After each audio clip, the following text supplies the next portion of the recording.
எல்லாருக்கும் வணக்கம். இந்த நாளில் கூட வேதத்திலிருந்து வசனத்தை வாசித்து 1000 வருஷம் அரசாட்சி குறித்து தேவ ஆலோசனை சிந்திப்போம். லூக்கா சுவிசேஷம் 19வது அதிகாரம் 16, 17, 18, 19 வசனத்தை வாசித்து தியானிப்போம். அப்பொழுது முந்திய நாள் வந்து, ஆண்டவரே, உம்முடைய ராத்தலினால் 10 ராத்தல் ஆதாயம் கிடைத்தது என்றான். எஜமான் அவனை நோக்கி, நல்லது உத்தம ஊழியக்காரனே, நீ கொஞ்சத்தில் உண்மை உள்ளவனாய் இருந்தபடியால் 10 பட்டணத்துக்கு அதிகாரியாய் இரு என்றார். அப்படியே இரண்டாம் ஊழியக்காரன் வந்து, ஆண்டவரே, உம்முடைய ராத்தலினால் 5 ராத்தல் ஆதாயம் கிடைத்தது என்றான். அவனையும் அவன் நோக்கி, நீயும் 5 பட்டணத்துக்கு அதிகாரியாய் இரு என்றார். ஆகவே 5 பட்டணத்துக்கு அதிகாரி, 10 பட்டணத்துக்கு அதிகாரி, தேவன் அவனவன் திறமைக்கத்தக்க தாளந்தை தந்து, நீங்கள் போய் இதை வைத்து வியாபாரம் பண்ணி சம்பாதிங்கள் என்று சொன்னார். ஆகவே இந்த உலகத்தை மறுபடியுமாய் ஊழியக்காரனுக்கு சபத்தான் சமுதாயத்தை ஆளும். ஆகவே தேவன் ராத்தல், அதுனா தாளந்து, பணம், திறமை, ஆவிக்குரிய வரம் தந்து வார்த்தை வைத்து உண்மையும் உத்தமமாய் வாழும்போது, தேவனுக்கு சாட்சியாக இருக்கும்போது 10 பட்டணத்துக்கு அதிகாரி, 5 பட்டணத்துக்கு அதிகாரி, திறமைக்கு தக்க ஆளுகை தேவன் தருகிறார். இந்த உலகத்தை பரிசுத்தவான்கள் ஆளுகை செய்வார்கள்.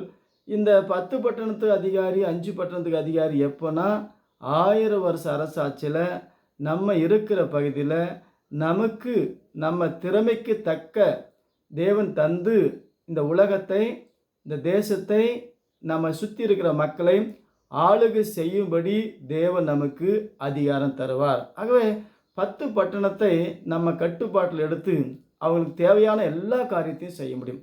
ஆகவே 1000 வருஷ அரசாட்சியில் பரிசுத்தவான்கள் பட்டணத்தையும் ஆளுகை செய்வார்கள். ஆகவே அதுக்காகத்தான் லூக்கா சுவிசேஷம் 12, 31, 32 இயேசு கிறிஸ்து சொல்லும்போது, தேவனுடைய ராஜ்யத்தை தேடுங்கள், அப்பொழுது இவைகளெல்லாம் உங்களுக்கு கூட கொடுக்கப்படும், பயப்படாதே சிறு மந்தையே, உங்களுக்கு ராஜ்யத்தை கொடுக்க உங்கள் பிதா பிரியமாயிருக்கிறார். ராஜ்யம், தேவனுடைய ராஜ்யம் நமக்கு வரும். பரிசுத்தவான்களுக்கு இந்த உலகம் தேவன் தந்து, சிறு மந்தை பெரு மந்தையை, இந்த உலகத்தை தேவன் நமக்கு ஆளுகை செய்யும்படியாய் அதிகாரத்தை கொடுப்பார். ஆகவே கொஞ்சத்தில் உண்மை, இந்த கொஞ்ச வாழ்க்கை, நம்ம வாழ்க்கை முடிவதற்குள் 1000 வருஷ அரசாட்சி தேவன் தந்தால், நம்ம தாளந்து, நம்ம திறமைக்கத்தக்க தாளந்தை தந்து இந்த பூமியில் பரிசுத்தவான்கள் உலகத்தை ஆளுகை செய்வோம். நம்ம தான் செய்ய போகிறோம். மரித்தவர்கள் யாரும் உயிரடையவில்லை. வெளிப்படுத்தல் விசேஷம் 20:5 வசனத்தில் மரித்தவர்கள் உயிரடையவில்லை. அந்த 1000 வருஷ அரசாட்சியில் கிறிஸ்துவுக்குள் சிரஞ்சேதம் பண்ணப்பட்டவர்கள், அதாவது தீட்டுப்படாமல் தேவனுக்காக சாட்சியாய், கரைப்படாமல் தேவனுக்காக புத்தி உள்ள மனவாட்டியாய், ஒரே தேவனை ஆராதிக்கிற கற்புள்ள கன்னியாய், இயேசுதான் ராஜா, இயேசுதான் பிரதமர், இயேசுதான் மந்திரி, இயேசுதான் ஆலோசனை கர்த்தர். அவர் தான் பிறக்கும் போதே இஸ்ரவேலுக்கு ராஜாவாக பிறந்தார். ஆகவே அவங்க ஏற்றுக்கொள்ளவில்லை. நமக்கு அந்த தாளந்தை தந்தார். அவங்க யாரெல்லாம் ஏற்றுக்கொள்வார்களோ 1,44,000 பேர், தேவன் ஒவ்வொரு கோத்திரத்துக்கும் 12,000 பேர் 12,000 பேர் தெரிந்து கொண்டு புறஜாதியாகிய நமக்கும் ஆளுகை தந்து தேவன் அந்த வாக்கு தத்துவத்தை நிறைவேற்றுவார். மரித்தவர்கள் யாரும் உயிரோடு எழுந்து மறுபடியும் அவங்க இந்த பூமியில் பழுகி பெருகுவதில்லை. சபைத்தான் சமுதாயத்தை ஆளும். ஆகவே நீங்கள் 5 பட்டணத்துக்கு அதிகாரி, 10 பட்டணத்துக்கு அதிகாரியாக மாற வேண்டும் என்றால் உண்மையும் உத்தமாய் இருங்கள். நம்ம வாழ்க்கை முடிவதற்குள் 1000 வருஷ அரசாட்சி வந்தால் நம்ம திறமைக்கு தக்க தாளந்தை தருவார். பரிசுத்தவான்கள், பரலோகத்திலிருந்து பரிசுத்தவான்களும் பூமியில் மரித்த பரிசுத்தவான்களும் யாரும் உயிரடைந்து மறுபடியும் இந்த சரீரத்தில் பழுகி பெருகி வாழ்வதில்லை. சபை சமுதாயத்தை ஆளும். கர்த்தரை தொழுது கொள்ள வராத யாவர் மேலும் மழை பெய்யாது, தொழுது கொண்டவர்கள் மேல் மழை பெய்யும். ஆக தொழுகைக்கு தேவன் என்ன வழி வச்சுக்கிறாரு? மழை, தொழுகை, நீங்கும் அழுகை, அதனால் வரும் நல்ல மழை. தேவன் தாமே அந்த அதிகாரத்தை தருவார். மேகத்தை கட்டுப்படுத்த முடியும்.